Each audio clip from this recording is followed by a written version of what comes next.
Kemudian setelah acara di Grobogan itu, acara berikutnya adalah pelantikan PWI-LS di Tuban, sekaligus secara dialog kebangsaan, kesejarahan Nusantara. Disitulah saya mendengar kabar bahwa ada sebuah voice note yang beredar di media sosial yang ditujukan kepada Kapolda Jawa Timur itu untuk menggagalkan dan tidak memberikan izin kepada saya untuk hadir dalam rangka mengisi pengajian kebangsaan di Kecamatan Soko di Tuban, di Pondok Pesantren Tarbiyatul Thulab pimpinan Kiai Haji Ansori.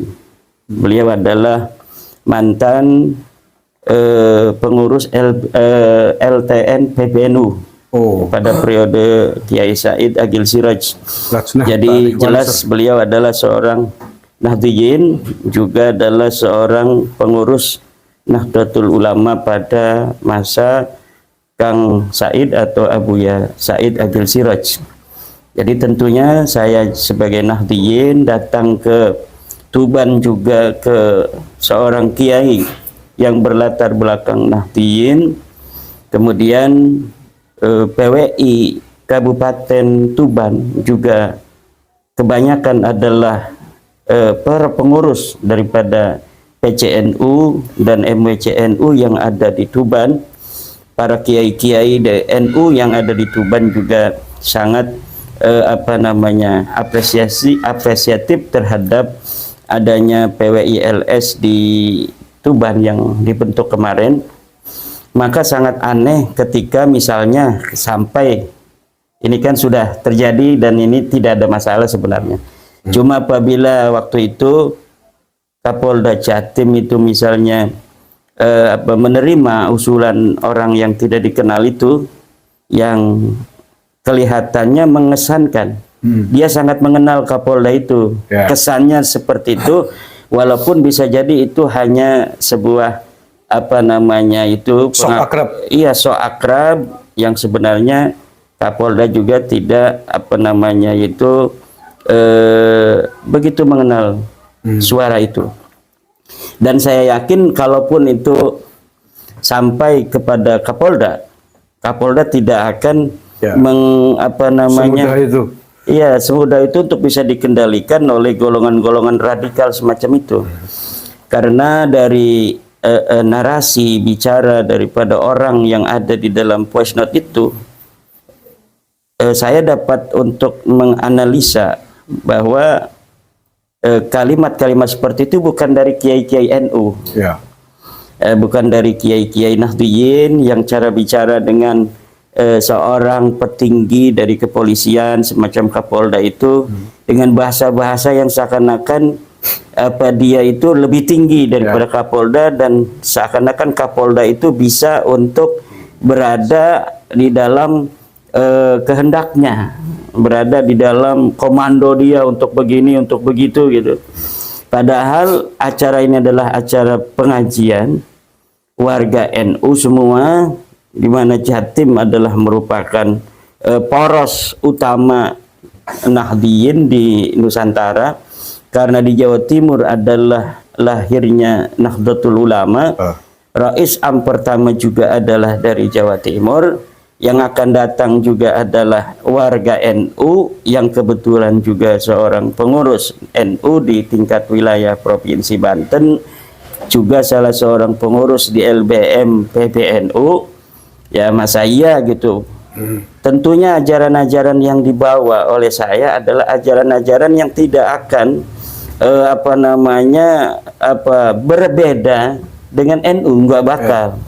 Ajaran-ajaran itu yang dari kecil, mungkin dari lahir saya pribadi dari keluarga Nahdliyin, kemudian paman-paman saya itu 3 dari Tebu Ireng, yaitu 3 dari Tebu Ireng, kemudian jadi para ulama di kampung saya yang kita ngaji kepada beliau. Berarti saya ini adalah cicit dari cicit ilmu dari Mbah Hasyim Asy'ari. Karena beliau itu paman saya mengaji kepada anaknya Mbah Hasyim, anaknya tentunya kepada Mbah Hasyim. Berarti saya cicit daripada sanad tebuireng keilmuan daripada Mbah Hasyim Asy'ari, yang diambil sanad Mbah Hasyim Asy'ari itu dari berbagai macam namanya jaringan sanad keilmuan, baik di dalam negeri di Nusantara dari Syekh Nawawi At-Tanar Al-Bantani dan Mbah Khalil Bangkalan, juga dari jaringan Timur Tengah. Ya, jadi alhamdulillah kemarin saya kira seperti tidak ada apa-apa. Jadi di media sosial begitu banyak para YouTuber mengangkat tentang voice note itu. Yang begitu sepertinya mengkhawatirkan, tetapi ternyata ya ketika kami ke sana tidak ada masalah apa-apa, bahkan aman-aman saja, lancar-lancar saja. Dijaga kan sama aparat juga, kelihatan ikut jaga. Sepertinya saya lihat tidak ada yang berseragam, karena mungkin sangat aman sekali gitu. Karena memang basisnya di situ basis warga Nahdlatul Ulama, yang datang juga adalah penceramah dari kalangan Nahdlatul Ulama, yang hadir dari kalangan Nahdlatul Ulama, dan masyarakat sekitarnya semuanya masyarakat NU. Jadi tidak ada yang dikhawatirkan. Dari voice note yang sempat nama-nama itu muncul kan bukan dari Nahdlatul Ulama garis PBNU. Jadi ada nama-nama beberapa yang disebutkan dalam voice note itu adalah mereka yang menamakan NU garis lurus. Seperti nama Ustadz Lutfi Basari dalam voice note itu muncul, Ustadz Romli Al-Idrus. Itu nama itu disebut. Jadi rupanya voice note itu disemangati dan ditenagai oleh usulan-usulan NU garis lurus. Klaimnya bukan begitu. Dari Nahdlatul Ulama Mbah Hasyim Asy'ari.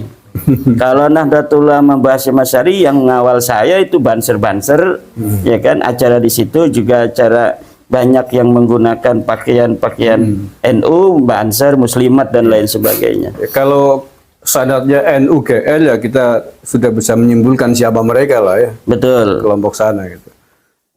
Jadi aman, kesimpulannya aman, lancar, aman, terkendali. Aman, lancar. Di situ kita bicara tentang Nusantara, tentang nasab Ba'lawi yang lagi banyak ingin masyarakat tahu. Bagaimana nasab Ba'lawi, apa namanya itu, menurut kesimpulan saya. Ya saya terangkan apa adanya sesuai dengan apa yang saya baca, apa yang saya simpulkan dari berbagai macam literatur yang saya baca tentang nasab Ba'lawi, bahwa memang ini mohon maaf ya, bahwa Ba'lawi ini memang bukan keturunan Nabi, Kang Mas. Jadi kita dengan berat harus mengatakan itu dan tidak boleh bergeser dari kesimpulan ilmiah. Apa yang kita temukan, apa yang kita baca daripada kitab-kitab yang ada di zamannya, di masanya. Ya. Kemarin kan gini, kita ambil dari Buya Said Akil Siraj ya, yang terakhir di Malaysia kan menyampaikan bahwa tesisnya panjenengan sampai hari ini belum ada yang sanggup membantah satupun. Memang belum ada yang membantah ya? Ya saya kira secara ilmiah gitu. Membantah secara ilmiah itu kan sebenarnya sederhana. Kalau dalam bab nasab itu kita hanya memerlukan data, dokumen. Nasab itu membutuhkan adanya dokumen karena nasab itu terkait dengan sejarah, sejarah itu terkait dengan dokumen. Ketika yang diaku adalah tokoh yang ada di abad ke-4, ke-5, maka harus kita cari kitab-kitab yang ada di abad ke-4, ke-5 itu apakah memverifikasi pengakuan mereka sebagai keturunan Nabi. Setelah kita cari kitab-kitabnya ada, kitab abad ke-4, ke-5, ke-6 semuanya ada, Kang Mas. Menerangkan tentang yang diakui itu kan Ahmad bin Isa. Ahmad bin Isa katanya punya anak Ubaid. Kita tinggal verifikasi di sana. Apa benar ini Ahmad bin Isa ini punya anak namanya Ubaid? Ya mohon maaf, ketika kita mencari ternyata tidak ada nama Ubaid itu.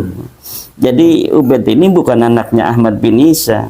Jadi belum terbantahkan itu sampai hari ini? Ya bisa dibilang begitu, belum terbantahkan. Kalau menurut saya Ya tidak ada yang bisa membantah Kang Mas. Karena algoritma dari apa yang kita baca tidak memungkinkan. Kalau misalnya ada yang bikin palsu misalnya Kang Mas, ini ada kitab abad kelima dia bikin gitu, nggak bakal sempurna, pasti akan bisa dibantah oleh banyaknya kitab-kitab yang akan mengkontradiksi daripada apa yang mereka ciptakan itu, nggak bakal bisa.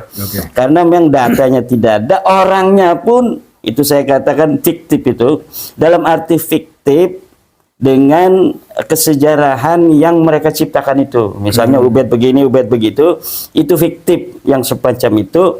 Karena Ubaid itu bukan anak Ahmad bin Isa, Ubaid itu bukan mujtahid mutlak, Ubaid itu tidak punya anak namanya Alwi, Ubaid itu anaknya Isa, Ubaid bin Isa, bukan Ubaid bin Ahmad bin Isa.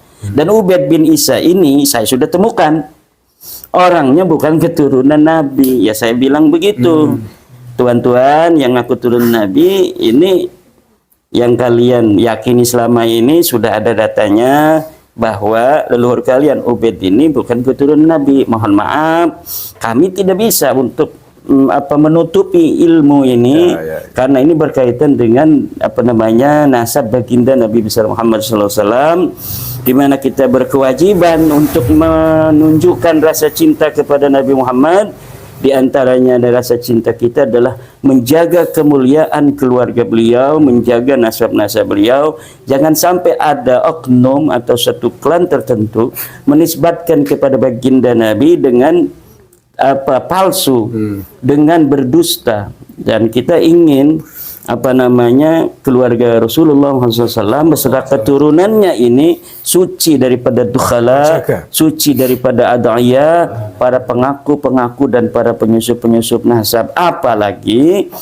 jika kemudian mereka itu yang mengaku akhlak-akhlaknya jauh dari akhlak baginda Nabi besar Muhammad SAW, tentunya sangat merugikan daripada nama baik, nama suci yang mulia Nabi Muhammad dan keturunan beliau itu. Begitu. Terus ini Kiai, kemarin kan belum lama ini ada Kiai Sepuh yang mengatakan bahwa kalau mencari kitab sezaman ya nggak ada di Yaman kan masih situasi perang gitu.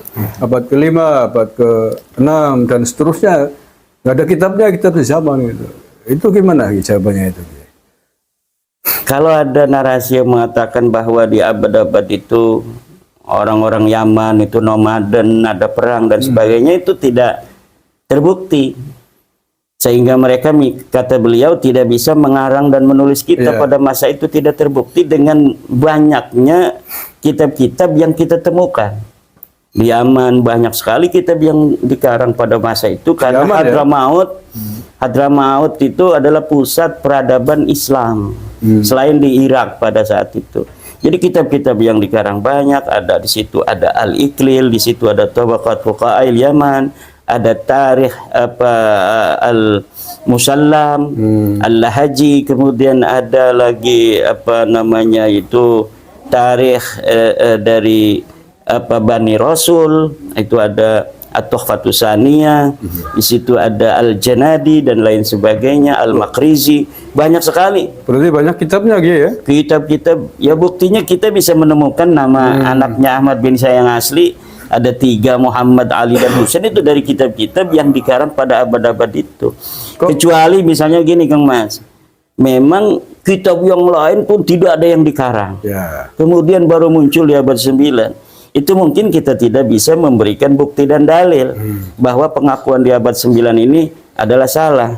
Tapi ketika kita telah bisa membuktikan di abad-abad sebelumnya sudah dinyatakan di dalam kitab-kitab nasab itu bahwa Ahmad bin Isa tidak mempunyai anak namanya Ubaid, dengan disebutkannya nama-nama anak yang lainnya itu Muhammad, Ali, dan Husain, itu apa yang diaku di abad 9 itu kita bisa bantah. Ini abad sebelumnya kok tidak ada nama ini, kok tiba-tiba muncul, gimana caranya? Gimana tidak benar ya yang disampaikan oleh beliau? Tidak benar. Artinya di abad ke-5, 6, 7, 8 kitabnya banyak. Kitab banyak. Kok bisa disampaikan katanya nggak ada? Atau mungkin salah paham mungkin ya? Mungkin salah menerima informasi dari orang-orang yang memberi masukan. Yang dimaksud mungkin kan tidak ada di kitab zaman, yang tidak ada itu nama Ubaidnya mungkin kan, bukan kitabnya. Kalau beliau mengatakan kan tidak ada kitabnya. Ya, karena kitab sejaman dengan apa namanya nama-nama leluhur mereka yang disebutkan hari ini tuh ada. Ya, oke. Masing-masing dari abad ke-5, ke-6, ke-7 itu sudah ada kitabnya. Ada kitabnya. Kalaulah mereka leluhurnya itu turun Nabi, sudah masuk di kitab itu. Oke. Sampai abad 9 pun kitab yang dikarang di abad 9 namanya kitab Umdatul Talib Al-Kubra karya Ibnu Inabah itu tidak menyantumkan mereka sebagai turun Nabi, padahal waktu itu leluhur mereka itu namanya Abdurrahman Asgab, itu orang yang mulai muncul sebagai ulama. Oke. Tetap ulama-ulama nasab yang pada zaman itu ada dan menulis tidak memasukkan dia Nama sebagai beda. keturunan Nabi. Hada yadullu ala annahum laisu min dzurriyyati Rasulillah Muhammadin sallallahu alaihi wasallam. Ini menunjukkan bahwa betul-betul mereka ini bukanlah keturunan baginda Nabi Muhammad sallallahu alaihi wasallam. Oke, terakhir ini. Ini kan polemik ini sudah berjalan 1 tahun lebih ya. 18 bulan. 18 bulan bahkan ya. Kita mengikuti dari awal dan saya sering mendapatkan pertanyaan ini bagaimana nih mau selesainya, follow up-nya. Nah, dari pengalaman Kiai Ahmad langsung ini yang sebagai tokoh utamanya, kira-kira mau seperti apa ini penyelesaiannya? Ya, kita serahkan kepada umat Islam. Mau seperti apa? Kita sudah menunaikan tanggung jawab sebagai seorang alim ya, yang mengetahui bahwa mereka bukan turun Nabi. Selanjutnya terserah Anda. Mau ikut husnudon, mangga. Walaupun husnudon ba'da dhuhuril hujjati wa dalil haram. La ibrata bidzannil bayyin khata'uh. Tidak boleh, tidak direken adanya dzan setelah terbukti sesuatu yang didon itu salah. Yalah. Dan dzan yang selama ini ada bahwa mereka keturunan Nabi itu sudah terbukti secara ilmu nasab, ilmu sejarah, ilmu DNA. Mereka bukan turun Nabi. Tapi kalau mau apa namanya itu menghusnudoni, itu terserah Anda, urusannya urusan Anda. Ya. Ada misalnya mereknya ini racun. Lah kita husnudoni aja sebagai madu ya mangga saja. Mati tanggung jawab sendiri. Tanggung jawab sendiri. Kita udah bilang ini racun misalnya. Enggak, ini madu, ya silahkan. Itu tanggung jawabnya sendiri. Yang perlu diingat adalah bahwa narasi-narasi pengakuan mereka yang kemudian diikuti oleh akhlak-akhlak yang jelek itu merugikan dan menyakiti Rasulullah Muhammad SAW. Kalau orang yang mengaku ini misalnya mengaku bohong ya, tetapi dia laganya soleh, kalau setiap ada orang ngasih uang 2 juta, ini siapa ngasih 2 juta, itu mengangkat nama Rasulullah walaupun bohong. Tapi ini bukan ngasih, dia ngaku cucu Rasul, tapi kalau ada orang, hei minta, ini cucunya Rasul minta duit ya. Duitnya Rasul. Nah, ini merugikan nama besar, nama baik Rasulullah SAW. Dalam Al-Quran dikatakan walladzina yuduna Rasulullah lahum adzabun alim. Siapa orang yang menyakiti Rasulullah, mereka akan mendapatkan siksa yang memedihkan. Bukan hanya bagi mereka orang-orang yang berdusta tentang nasabnya kepada Rasul, tapi juga orang-orang yang membelanya.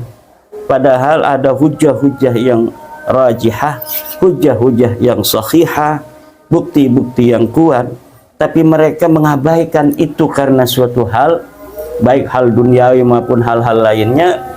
Maka saya kira ini orang-orang yang akan mendapatkan daripada apa yang ada di dalam ayat itu, lahum adzabun alim. Ya, ini yang kita ingin apa namanya mengajak kepada mereka yang mempunyai amanah ilmiah dari Allah Subhanahu wa taala. Mereka belajar di pesantren tentang bagaimana kebaikan, bagaimana kebenaran, cara membaca kitab kuning. Ya, tinggal dibaca aja kitabnya.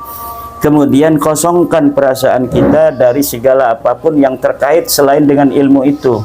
Insya Allah kesimpulannya akan sama dengan saya, bahwa Ba'lawi ini bukanlah keturunan dari baginda Nabi besar Muhammad SAW. Kita bukan benci, Kang Mas. Kita sama sekali, kalau kita diawali karena kebencian dan lain sebagainya, maka man asraqat bidayatu asraqat nihayatuhu orang yang mulai dari kebaikan, orang mulai daripada sesuatu yang baik, insya Allah ujungnya baik. Begitu pula sebaliknya, orang yang mulai dari kejelekan, kejahatan, ujungnya itu nggak baik. Dan insya Allah apa yang kita lakukan ini ala haqqin, karena kita ingin menjaga daripada nasab baginda Rasulullah Muhammad SAW. Ini dilakukan karena kecintaan kepada ahli baitin Nabi, dilakukan untuk kecintaan kita kepada umat Islam Indonesia, terutama kita lakukan demi kecintaan kita kepada bangsa dan negara kita, karena pengakuan mereka sebagai turunan Nabi ada kaitan juga dengan kebangsaan, ada kaitan dengan NKRI, karena beberapa perbuatan-perbuatan, narasi-narasi yang mereka ungkapkan kepada pengikutnya juga berkaitan dengan potensi perpecahan yang ada di bangsa kita. Ya, itu Mas. Oh ya, oke. Terakhir Kiai. Sekali lagi terakhir. Kemarin kan Kiai Ahmad barusan diundang podcast bareng Bang Haji Romai Rama ya. Walaupun belum tayang. Perekaman ini podcastnya Bang Haji belum tayang. Saya mendengar katanya banyak yang mengintimidasi Bang Haji Romai Rama dan lain sebagainya. Walau alam ini tidak khusus. Kalau menurut Kiai Ahmad, sikap Bang Haji Romai Rama dalam kasus ini sebagaimana Kiai Ahmad kemarin bertemu itu seperti apa kira-kira? Apakah pro sana? Saya pengagum Bang Haji dari dulu, bukan hanya karena ciptaan lagu-lagunya yang menginspirasi, bukan hanya dari suaranya yang indah, tapi juga dari karakter beliau, karakter perjuangan yang beliau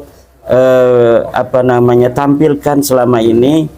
Beliau, coba kita lihat perjuangan beliau di dalam dakwah sejak tahun 70-an. Beliau rela untuk tidak masuk TVRI hanya untuk karena sikap idealisme beliau dalam partai P3. Ya. Nah, dari situ kita akan dapat mengambil iktibar bahwa hari ini pun ketika beliau sudah turun gelanggang, turun gunung untuk ikut serta di dalam memberi pencerahan terhadap umat Islam Indonesia khususnya, kemudian ada intimidasi, ada persekusi secara media dan lain sebagainya. Saya kira beliau tidak akan berubah seperti dulu. Beliau akan kukuh dengan apa yang beliau yakini. Kalau menurut beliau ini adalah sebuah kebenaran, saya yakin walaupun diancam dan bagaimanapun intimidasi yang sampai ke beliau, beliau akan teruskan. Barangkali mungkin beliau sudah terlalu kenyang lah ya. Kalau dulu kan intimidasinya melibatkan aparat. Betul. Baru hari ini kan melibatkan keturunan pengungsi kan. Jadi mungkin jauh lah ya levelnya. Tapi sepertinya kalau saya lihat ya Bang Haji Romai Rama itu memang ikhlas ya, tulus mencari kebenaran kalau saya. Apalagi yang ingin beliau raih. Ketenaran sudah ada. Ya. Kalau misalnya orang menyangka beliau nyari ketenaran untuk apa? Bahkan mungkin kalau dihitung-hitung rugi beliau. Ya, betul. Tetapi karena sikap beliau, jiwa beliau, karakter beliau, yang kita juga tahu ayah beliau seorang pejuang. Dulu di Siliwangi kan, pejuang 45. Leluhur beliau juga adalah merupakan para pejuang-pejuang di masa Kesultanan Banten. Saya kira karakter seperti beliau tidak mudah untuk dikendalikan. Dan nggak mungkin mencari ketenaran kan? Bukan. Nggak masuk akal ya? Tidak uang mungkin. Sudah banyak. Ya? Uang sudah banyak. Bahkan kalau ngundang podcast itu beliau harus ngongkosin. Masa iya orang datang jauh-jauh kan tidak diongkosin. Berarti kan beliau mau berkorban. Ya. Dilihat dari situ saja kita akan bisa melihat arah daripada usaha-usaha para Baklawi atau muhibinnya ini untuk mempengaruhi Bang Haji ini tidak, menurut saya ya, saya bisa salah, tetapi saya kira tidak. Menurut saya bahwa beliau tidak akan bergeser dari apa yang beliau yakini. Dan saya kira beda level ya. Saya kira followernya Bang Haji itu jauh lebih banyak daripada followernya. Ini kalau kita lihat serangan-serangan kepada beliau, ini kalau Porsa sudah turun yang jumlahnya puluhan juta, itu luar biasa itu. Jadi salah sasaran saya kira kalau mengintimidasi. Betul.